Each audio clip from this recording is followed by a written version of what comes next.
డబ్బు, అనారోగ్యం, ఉద్యోగం, వ్యాపారం అప్పులతో బాధపడుతున్నారా? వెంటనే ఈ వెబినార్ లో జాయిన్ అవ్వండి.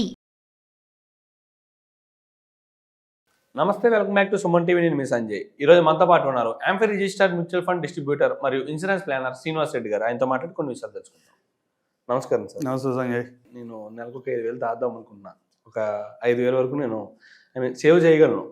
అంటే నేనేమనుకుంటున్నానంటే, ఫ్రెండ్ ఒకటి చెప్పాడు, లైఫ్ ఇన్సూరెన్స్ తీసుకో, బాగుంది ప్లాన్, మంచిగా ఉందని చెప్పేసి. నేనేమో అప్పటి వరకు అందులో పెడదామని నేను అనుకున్నా.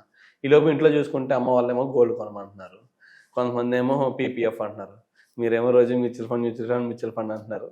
అసలు ఏది బెస్ట్ సార్? హిస్టారికల్ రిటర్న్స్ చూసుకుంటే ఇవి ఎలా ఉన్నాయి విన్నట్లోని, ఈ 4గింట్లో ఏది బెస్ట్ అంటారు? ఎక్కడ ఇన్వెస్ట్ చేయమంటారు నన్ను? నీ ఇన్కమ్ 15,000 20,000 ఉంది.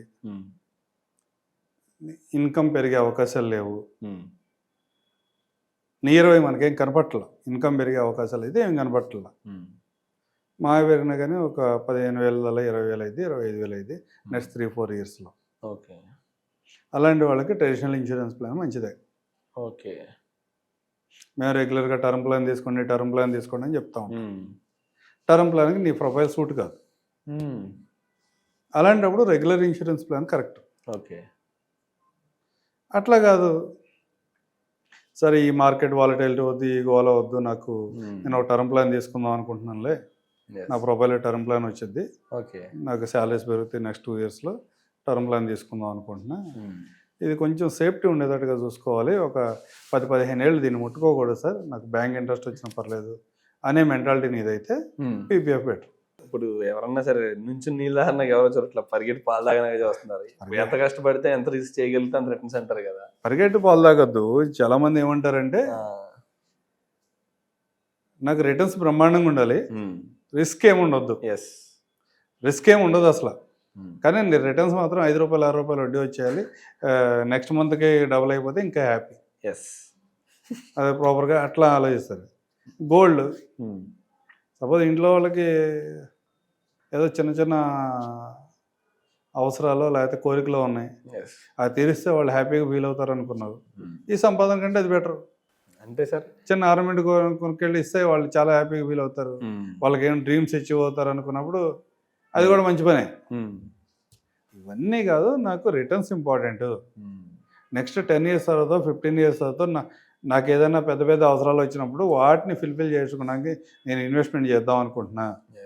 నాకు ఎప్పుడైనా ఒక 10%, 15%, 20% మార్కెట్ ఏదైనా అటు ఇటు అయినప్పుడు కూడా వాలటైల్ అయినా, నా వాల్యూ తగ్గినా నేనేం భయపడను అనుకునే వాళ్ళకి మ్యూచువల్ ఫండ్ పెట్టారు.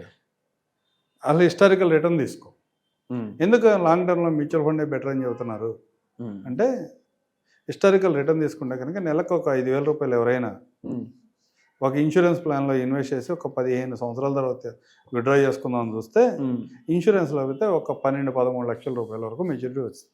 ఓకే. కానీ అంటే రిటర్న్ వైజ్ చూసుకుంటే ఎంత ఇస్తున్నారు సార్? అది అరౌండ్ 6% ఉంటుంది ఇంట్రెస్ట్ రేట్. అంతే 6% ఉంటుంది. కానీ ఆ ఇన్సూరెన్స్ ప్లాన్ తీసుకున్న వాళ్ళు ఎవరైనా దాన్ని పొరపాటున జరగకూడదని కోరుకుంటే ఎవరైనా, అవును సార్, ఏదైనా అన్సర్టనిటీ జరిగింది, ఆ పాలసీ తీసుకున్న అతను లేకపోతే, సంవత్సరం తర్వాత 2 సంవత్సరాల తర్వాత కనుక అతను లేకపోతే, ఆ ఫ్యామిలీకి టోటల్ సమ్మేషుడ్ ఇస్తాడు. అప్పుడు ఏంది, నువ్వు ఏదైతే క్యాలిక్యులేట్ చేసి ఇంట్రెస్ట్ రేట్లు ఏవి కూడా అక్కడ వర్కౌట్ కావు.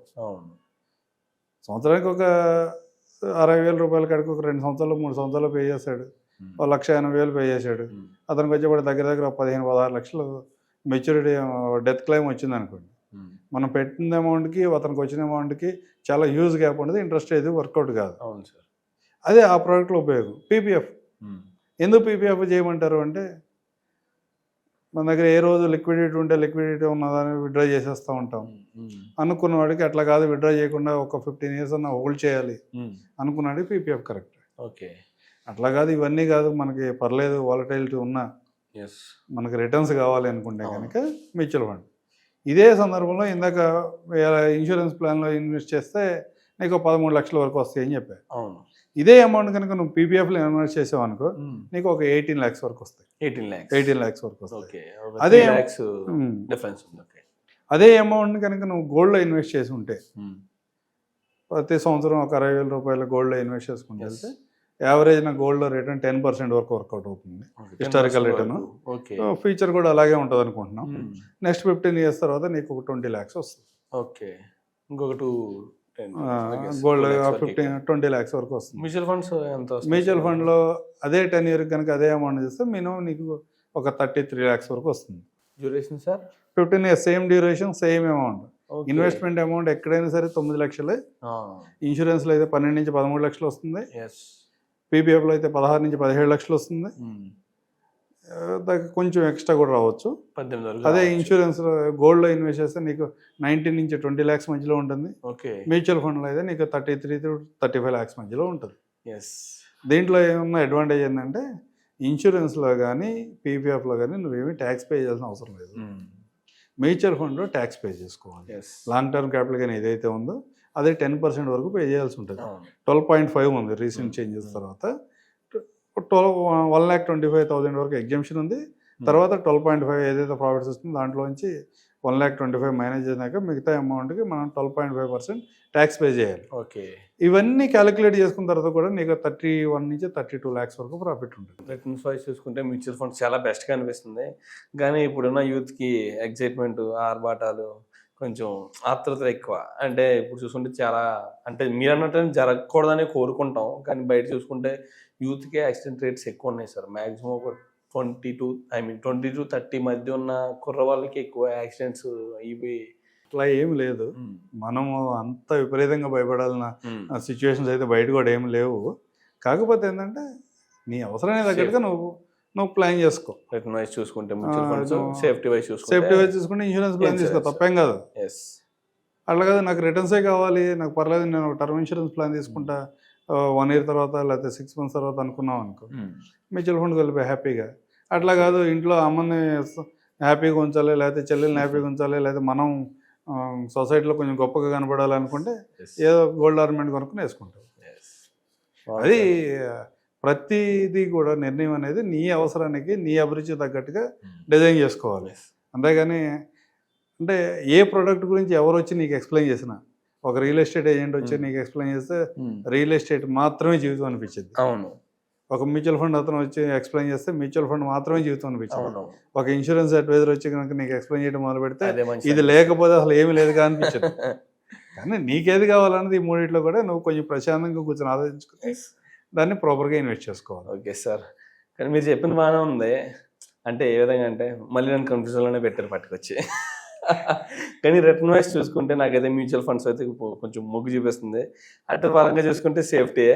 కానీ నాకు ఒక టాస్క్ ఇచ్చారు కూర్చొని ఆలోచించుకున్న తర్వాత అంటే తప్పకుండా ఎవరైనా ఒక సేల్స్ పర్సన్ కనుక ఎవరైనా మీ దగ్గరకు వచ్చి ఏదైనా ఒక ప్రోడక్ట్ గురించి ఎక్స్ప్లెయిన్ చేస్తే ప్రతి సేల్స్ పర్సన్ కూడా వెనకాల ఒక సేల్స్ స్టోరీ తీసుకుని వస్తాడు నీ దగ్గరికి. దాన్ని ఆ సేల్స్ స్టోరీ నాకెంత ఉపయోగపడుతుందని మాత్రం ఒకసారి చాలా జాగ్రత్తగా అబ్జర్వ్ చేసుకుని డెసిషన్ తీసుకుంటాం. Okay sir, thank you very much sir. దీని గురించి ఒక గంట కూర్చొని ఆలోచించాల్సిందే తప్పకుండా. కానీ ఎందులో పెడితే ఎంత రిటర్న్స్ వస్తుందని ఇంత డీటెయిల్గా మాకు చెప్పారు, అర్థమయ్యేలాగా. దాన్ని బట్టి ఆలోచించి ఖచ్చితంగా బెస్ట్ డెసిషన్ తీసుకుంటా. Thank you very much sir. Thank you Sanjay.